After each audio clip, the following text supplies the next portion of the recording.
दोस्तों, आज जिन दो कंपनियों के बारे में मैं डिस्कस करूंगा उनका मल्टी बैगर होने का चांस काफ़ी हाई है, यानी कई गुना रिटर्न्स आपको मिल सकता है। तो दोस्तों, इस कंपनी का अगर अपने फाइनेंशियल्स का बात करें तो पिछला कई सालों में मतलब शुरू के 3-4 साल में इसका ऑपरेटिंग प्रॉफिट मार्जिन यानी ओपीएम अराउंड 11% रहा। उसके बाद अगले पिछला 3 साल में इसका 11% से अराउंड 13% हो गया और इस साल ऑलमोस्ट 15% हो गया, मतलब 2% का बढ़ोतरी सिर्फ एक साल में।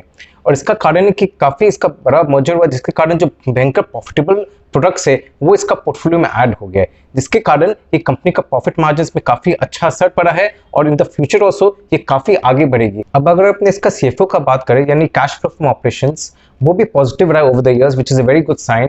और इसका एफसीएफ यानी फ्री कैश फ्लो वो भी ओवर द इयर्स पॉजिटिव रहा। और दोस्तों, सबसे बढ़िया बात कि it's almost a debt free company. इसका डेट इक्विटी रेशियो ओनली 0.1 है, which literally means it's a debt free company. वो सबसे बड़ा इसका प्लस पॉइंट है। बाकी अगर आपने बात करें इसका रिसीवेबल डेज का, वो केवल 1 महीने का है, व्हिच इज फैंटास्टिक। इतना अच्छा इसका स्ट्रॉन्ग ब्रांड प्रेजेंस है कि 1 महीने में इसका रोलिंग हो जाता है पैसे का। और अगर ऐसा कोई भी कंपनी का जिसका रिसीवेबल डेज 30 डेज के नीचे है, मतलब आप समझ सकते हो कि कितना स्ट्रेंथ है उसका प्रोडक्ट्स में, उसका ब्रांड में कितना स्ट्रेंथ है। मतलब लोगों को उसका झक मार के उसका प्रोडक्ट्स लेना ही पड़ता है, डिस्ट्रीब्यूटर्स को, होलसेलर्स को, सबका उनका प्रोडक्ट्स टाइमली पेमेंट करना ही पड़ता है, तभी उनको प्रोडक्ट्स मिलता है।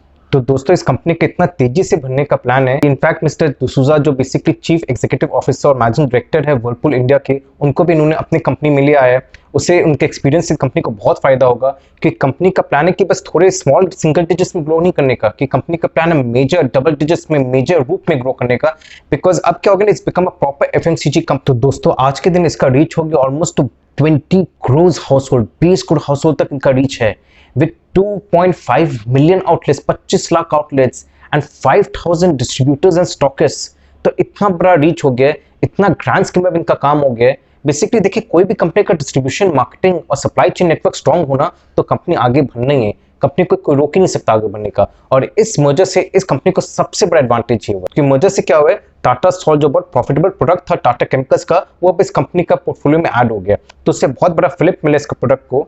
और दूसरा एक संपन्न जो प्रोडक्ट वो भी इसका पोर्टफोलियो में ऐड हो गया। और दोस्तों, क्या पता कुछ सालों में ये हिंदुस्तान लीवर और नेस्ले से भी आगे निकल जाए।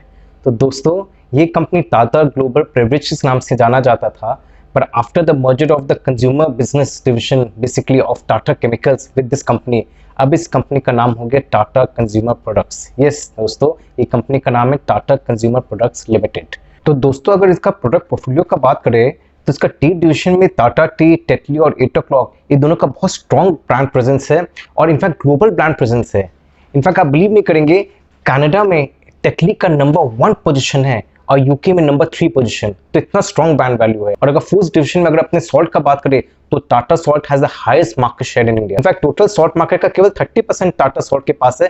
इमेजिन अभी भी 70% मार्केट है जिसमें हम ग्रो कर सकती है। और सिंस ऑलरेडी सबसे स्ट्रॉन्गेस्ट ब्रांड है तो आराम से ग्रो कर जाएगी। पर अगर अनदर 30% भी ग्रो करती है तो basically they are doubling their sales in Tata Salt itself only, which will be a great boost to the company's earnings। तो दोस्तों, ये predominantly basically ब्लैक टी में था। अब ब्लैक टी का क्या सेल्स थोड़ा डाउन हो रहा है ओवर द इयर्स। तो क्या करे कंपनी, ऐसा नहीं कि उसको चलाती रह रही है, अब उसमें कई नए प्रोडक्ट्स अपने ऐड कर दिए, जैसे herbal tea, fruit T, speciality T, फिर आपका डीकाफ, देन कोल्ड इन्फ्यूजन्स। तो इस कारण से क्या हो ना, अब वेलनेस सेगमेंट में भी चली गई है। तो इस कारण से इसमें बेटर प्रॉफिट मार्जिन भी इनको मिल रहा है और ग्रोथ भी काफी हाई है, बिकॉज इस सेगमेंट में कंपटीशन कम है कंपैरेटिवली। इनफैक्ट दोस्तों, ये company is the second largest branded tea player in the world और इस कंपनी का 40 कंट्री में प्रेजेंस है, from Europe to Russia to Middle East to South Asia to Africa. और फिर हिमालयन वाटर है। वेल, हिमालयन वाटर के पानी का जो भी काम करते हैं उससे बहुत स्ट्रॉन्ग प्रॉफिट मार्जिन है। ऑब्वियस है ना कि पानी का अपनी कभी, इनफैक्ट आप खुद ही सोचो कि 20 साल पहले कभी सोच भी सकते थे पानी का अपने पैसा देंगे। और अब क्या होगा ना, हिमालयन वाटर का बहुत जबरदस्त पुश मिलेगा क्योंकि जो टाटा सॉल्ट का पूरा R&D डिविजन भी अब इस कंपनी में आ गया है। दोस्तों, केवल यही नहीं, they have also a joint venture with PepsiCo and nourish company beverages, जिससे इनको काफी ऑर्गेनिक एंड इकोनॉमिक अपॉर्चुनिटीज मिल रहा है कंपनी को। और इसके अलावा इसका जॉइंट वेंचर है विद आल्सो स्टारबक्स इंडिया, मतलब कि आप जितना बार भी स्टारबक्स में पीते हो अक्रॉस इंडिया, उसका जो प्रॉफिट्स आता है काफी हद तक share Tata consumer product limited को जाता है। और अब दोस्तों, टाटा संपन्न इनका प्रोडक्ट पोर्टफोलियो में ऐड होने के बाद अब जितने भी ब्लेंड एंड स्पाइसेस और पल्सेस है वो सब भी इनका बहुत अच्छा इनको इसमें मार्जिन मिल रहा है और उसको भी काफी आगे बढ़ा रही है। It can literally have a monopoly presence across India in the branded segment. तो ये बहुत बड़ा एडवांटेज कंपनी को मिल रहा है। It's a kind of first move advantage which company is drawing. And उसके अलावा सबसे बड़ा चीज है कि कंपनी क्या है कि कुछ इंटरनेशनल मार्केट्स में जहाँ इसके प्रोडक्ट्स अच्छे नहीं चल रहे थे, या कुछ मार्केट्स में कुछ कंट्रीज में वो कंट्रीज से निकल जा रही है, वो कंट्रीज से एग्जिट कर जा रही है।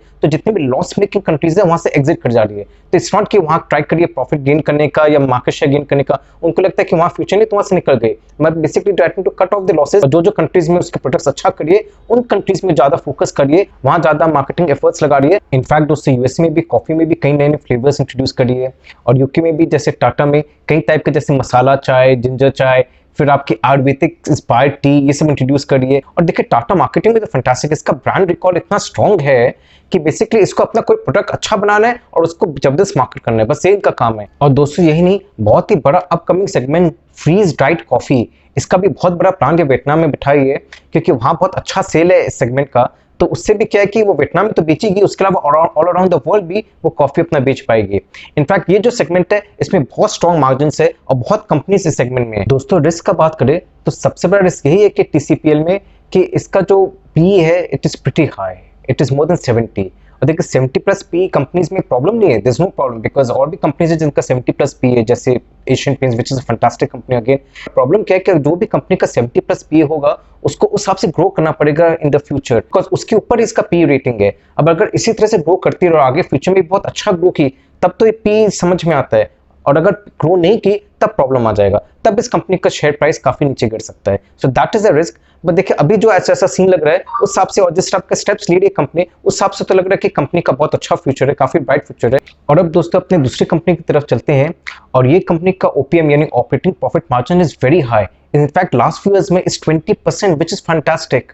और उसके अलावा इसका जो सीएफओ है यानी cash from operations is positive, which is a good sign. और केपेक्स करने के बाद यानी कैपिटल एक्सपेंडिचर करने के बाद भी इसका एफसीएफ यानी free cash flow is also positive, which is fantastic. और दोस्तों इसका डेट इक्विटी रेशियो इज 0.6। जैसे it's not a debt free company, but कहने कि इसका receivable days is fantastic, amazing. सिर्फ 1.5 महीने का रिसीवेबल डेज है, यानी 1.5 महीने में इसका पैसा का रोलिंग हो जाता है, which is a very good sign.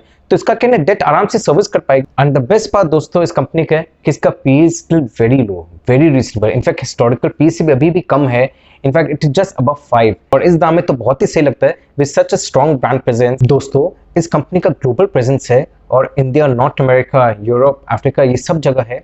और इनफैक्ट दोस्तों ये दुनिया का third largest soda ash producer है। इनफैक्ट 3/4 ऑफ इस capacity is natural soda ash production. तो दोस्तों इसका नेचुरल सोडा एश प्लांट वो बेसिकली नॉर्थ अमेरिका और कीनिया में है, और जो सिंथेटिक सोडा एश है ये इंडिया में, गुजरात में, जहां cost of production of soda ash is very low. तो that's a big advantage to the company. But क्या है कि जो इसका नेचुरल सोडा एश है वो मेन कैपेसिटी यूटिलाइजेशन है कंपनी का, वहीं से मेन इसका इनकम होता है। और यही दोस्तों टर्की में भी प्लांट बैठा हुआ है जहां बहुत अच्छा कैपेसिटी यूटिलाइजेशन हो रहा है, और वहां का capacity utilisation has increased to quite an extent, जिससे बहुत बड़ा फर्क पड़ा कंपनी को, बहुत बड़ा फायदा हुआ है। तो ये सब बहुत एडवांटेज मिल रहा है कंपनी को। दोस्तों यही नहीं, it is also the world's 6th largest producer of sodium bicarbonate, जिसका बहुत बड़ा एडवांटेज मिलता है कंपनी को। दोस्तों आप सोच रहे होंगे कि ये सोडा एश आखिर यूज कहाँ होता है। वेल ये दोस्तों basically flat glass, container glass, then detergent, then आपके पेपर, पल्प, ये सब जगह यूज होता है, मेटल कंटेनर्स में भी यूज होता है। और दोस्तों यही नहीं, इनका जो प्रोडक्ट पोर्टफोलियो का बास्केट है that also extends to speciality products, जैसे आपका nutritional sciences, agri science, material science, energy science, basically 1.3 million farmers को कवर करता है, मतलब 1,30,00,000 फार्मर्स। दोस्तों मटेरियल साइंस का बात करें तो इसका जो प्रोडक्ट है सिलिका और हाईली डिस्पोजेबल सिलिका यानी HDS, ये दोनों बेसिकली यूज आता है आपका लाइक रबर और नॉन रबर प्रोडक्ट्स में, जैसे आपका फुटवेयर में, टायर में, ये सब जगह काम आता है। काफी ग्रोथ का चांस काफी हाई है, क्योंकि इस सेगमेंट में बेसिक प्लेयर्स नहीं है, तो एक एडवांटेज मिल सकता है इस कंपनी को। और दोस्तों अगर न्यूट्रिशनल साइंस का बात करें तो इसमें इनका प्रोडक्ट आ जाता है न्यूसेंस और फोसेंस। बेसिकली ये हो गए प्रीबायोटिक डाइटरी फाइबर्स जो हेल्प करता है आपका डाइजेशन में, इम्यूनिटी को बिल्डअप करने में। और दोस्तों एनर्जी साइंस में इनका प्रोडक्ट हो गया lithium ion cell, which is a critical component in electric vehicles. तो ये सब प्रोडक्ट्स में क्या, ये सबका हाई मार्जिन प्रोडक्ट्स हैं, फ्रॉम ये energy science to life science to nutritional science. बस इनका क्या है कि स्केल ऑफ प्रोडक्शन इतना हाई नहीं है, इतना सेल्स को कंट्रीब्यूट नहीं करती है, पर जैसे जैसे सेल्स में बेसिस इसका कंट्रीब्यूशन बढ़ते रहेगा वैसे इनका ऑपरेटिंग प्रॉफिट मार्जिन्स भी बढ़ेंगे, और कंपनी का बहुत अच्छा खासा फायदा होगा बोथ टॉप लाइन और बॉटम लाइन में। अब दोस्तों इस कंपनी का नाम बताने का टाइम आ गया है, और इस कंपनी का नाम है टाटा केमिकल्स। इनफैक्ट दोस्तों रैलीज इंडिया लिमिटेड इसके सब्सिडरी है, तो इनफैक्ट जो जितना भी आपका स्पेशलिटी प्रोडक्ट सेगमेंट है, उसका जो एग्री सेगमेंट है वो रैलीज इंडिया के अंडर आता है। And that's a fantastic company, बहुत अच्छा प्रॉफिट करे, बहुत अच्छे प्रॉफिट मार्जिन हैं, तो बेसिकली वो कंपनी के भी प्रॉफिट से कंपनी को मिलती है, विच is a very big bonus for the company. पर इसका interest coverage is not that high, तो इसका डेट का सर्विसिंग के लिए इसका कैश फ्लो बहुत अच्छा होना पड़ेगा। अभी तो फिलहाल है, पर अगर उसमें कहीं प्रॉब्लम आ गया, कहीं डेंट आ गया, तब इसको डेट सर्विस करने में प्रॉब्लम हो सकता है। So that is an issue. उसके अलावा there is no problem, but then इसका पी भी लो है, तो अगर इसका डेट अच्छी तरह से सर्विस कर लेता है और इसका ऑपरेटिंग प्रॉफिट मार्जिन और इसका कैश एक्रूवल्स अच्छा होता है, तब इसका पी आगे जाए, इसका जो रिटर्न्स भी आपको बहुत अच्छे मिलेंगे। तो रिटर्न्स ऑन इक्विटी का चांस बहुत अच्छा हाई होने का चांस है, सिंस इस पे इज वेरी लो। इनका प्रॉफिट मार्जिन बढ़ाने का एक ही उपाय है कि इनका प्रोडक्शन अपना बढ़ाते रहे, अपना प्रोडक्शन कैपेसिटी बढ़ाते रहे, क्योंकि जितना प्रोडक्शन कैपेसिटी बढ़ाएंगे उनका ओवरऑल इनका कॉस्ट कम पड़ेगा, कॉस्ट ऑफ प्रोडक्शन कम होगा, तो इनका मार्जिन बेटर होंगे। और सिंस ये साइक्लिंग के नेचर है, तो जहां डिमांड कम हो गया वहां इनका profit margin will be hit tremendously, बहुत बड़ा फर्क पड़ेगा, तो ये ध्यान में रखना बहुत जरूरी है। So this is one of the risk which company faces in the future. तो दोस्तों, अगर आपको मेरा वीडियो अच्छा लगा तो लाइक का सब्सक्राइब जरूर करेगा, और इसी तरह मैं और भी इंटरेस्टिंग वीडियोस आपके सामने लाता रहूंगा। Thank you very much. नमस्ते।